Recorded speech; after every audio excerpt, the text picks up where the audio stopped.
Aimes-tu peinturer, fais la peinture, vas-y. Il y a un début à tout. Tu dépasseras Picasso.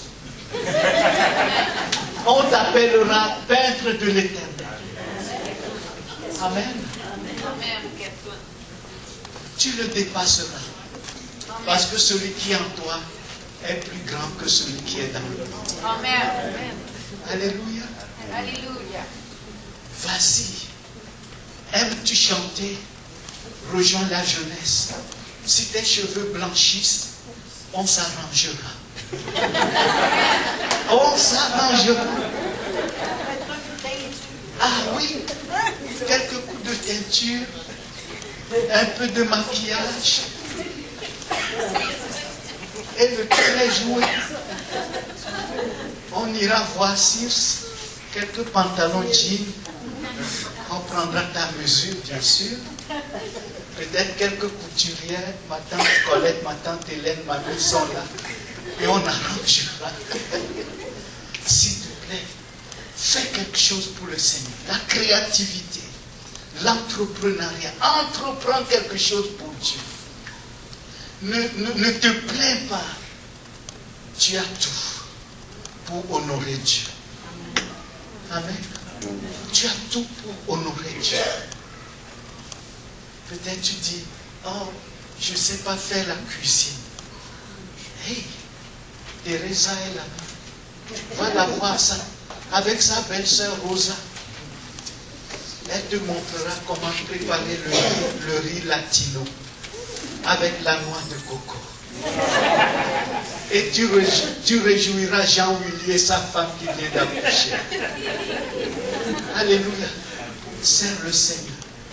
Claire, fais des gâteaux. Bientôt, il y aura le baptême, quand il y aura l'équipe de la baptême, le 22 juillet. S'il te plaît, joins-toi à l'équipe qui fait le michoui. On aura l'agneau, on aura les chèvres. S'il te plaît, tu peux faire quelque chose. Dani a besoin d'aide. Quelqu'un qui puisse l'aider pour la technique. Vas-y, tu as du talent. Mets-toi à l'œuvre, lance-toi.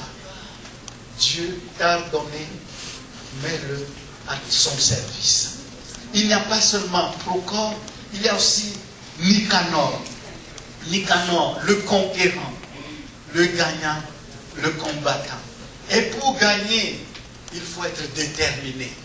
Parce que la lutte que nous menons, c'est une lutte qui est gagnée d'avance par le Seigneur. Amen. Il n'y a pas seulement Nicanor, il y a aussi Timon. Timon, lui, regardez son profil. D'abord la signification de Timon. Son nom veut dire dignitaire. Oh Dieu, le Seigneur, il est champion. Extraordinaire. Pourquoi? Parce que les veuves qui étaient négligées pendant la distribution des repas à l'église de Jérusalem, c'était des veuves qui viennent de la diaspora, c'est-à-dire des juives qui parlent le grec, qui viennent en dehors d'Israël. Alors, elles étaient méprisées. Elles vivaient l'injustice sociale. Elles étaient regardées de haut parce qu'elles n'étaient pas considérées. Mais tout d'un coup, parmi les diacres, parmi les serviteurs qui ont répondu à l'appel du roi de gloire, il y a Timon. Timon, son nom qui veut dire dignitaire. Ces femmes qui n'étaient pas considérées, Simon, le dignitaire, vient leur distribuer de la nourriture. Elles retrouvent par le ministère de Simon de la dignité. Elles retrouvent leur dignité, c'est-à-dire qu'elles ont du prix aux yeux de Dieu. Elles ont de la valeur. Elles ne sont pas de la sous-classe, elles sont de la, comment? Classe, la haute classe. Amen. Est-ce que tu sais que tu es de la haute classe? Ah oui. Que jamais le président de la France ne t'impressionne. Parce qu'aux yeux de Dieu, tu es plus grand. Tu es du palais, pas présidentiel, mais palais royal. Ce n'est pas moi qui le dis, Lis Éphésiens chapitre 2, versets 18 et 19. Vous n'êtes plus des gens du dehors, mais vous êtes de la maison de Dieu. Alléluia. L'Élysée est bâti avec des mains d'hommes. L'Élysée en France est bâti avec du matériel périssable. Mais toi, le palais royal, hein, que le Seigneur t'a donné, c'est-à-dire son palais à lui, est bâti par Dieu lui-même. Amen. C'est pas avec du matériel périssable. C'est impérissable. Voilà pourquoi l'apôtre Jean, en voyant que les rues de Jérusalem sont pavées d'or, et que ce n'est pas le soleil qui va éclairer cette ville, au contraire, c'est la gloire de Dieu lui-même. C'est le Seigneur lui-même qui éclaire cette ville. La lumière éternelle, glorieuse, tu as de quoi te réjouir. Jean était sur l'île de Patmos, il était prisonnier. Quand le Seigneur s'est révélé à lui, il lui a montré, Jean connaît Jérusalem terrestre. Le Seigneur lui montre la cité céleste. Oh, de grâce, la dignité. Si tu te sous-estimes, si tu as un complexe d'infériorité, laisse-moi te dire ce matin, à la lumière de la parole de Dieu, que tu dois mettre ça à la poubelle, ça presse. Si tu ne le fais pas, je vais m'arranger pour venir chez toi et te dire, ton complexe d'infériorité à la poubelle, ça presse. Amen. Lève la tête et marche. Lève la tête et marche. Parce que Jésus t'a donné la dignité. Amen.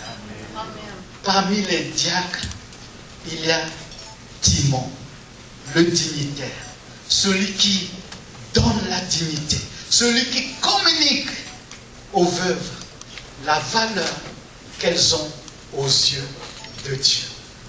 Sers le Seigneur. Mets-toi au service de Dieu.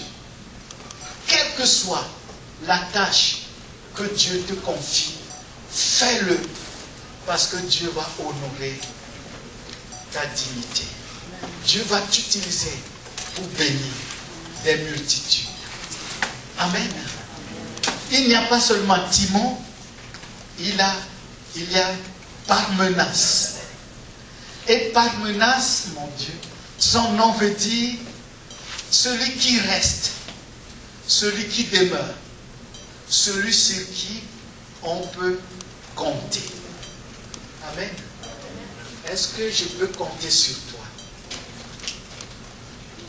Est-ce que l'Église de Dieu peut compter sur toi? Et surtout, et avant tout, et après tout, est-ce que le Seigneur peut compter sur toi? Oui. Dans la Bible, il y a des gens sur qui Dieu peut compter. Je vous donne un exemple. Lorsque le diable est allé accuser Job, Job chapitre 1er, le diable a dit de Job ceci, devant Dieu. Oh, Job t'aime parce que tu l'as béni. C'est ce que le diable dit à Dieu au sujet de Job. Et Job fait cette demande. Enlève toutes les bénédictions que tu as données à Job et tu verras, il va te maudire en face. Qu'est-ce que Dieu répond? Dieu compte sur Job. Dieu dit au diable, va, touche ses biens, mais ne touche pas à sa vie. Entre Dieu et le diable, qui est l'autorité? C'est Dieu. Parce que le diable dit à Dieu de faire quelque chose, mais c'est Dieu qui ordonne au diable de faire. Qui est-ce qui a obéi? C'est le diable. Qui est-ce qui a une position d'autorité? C'est Dieu.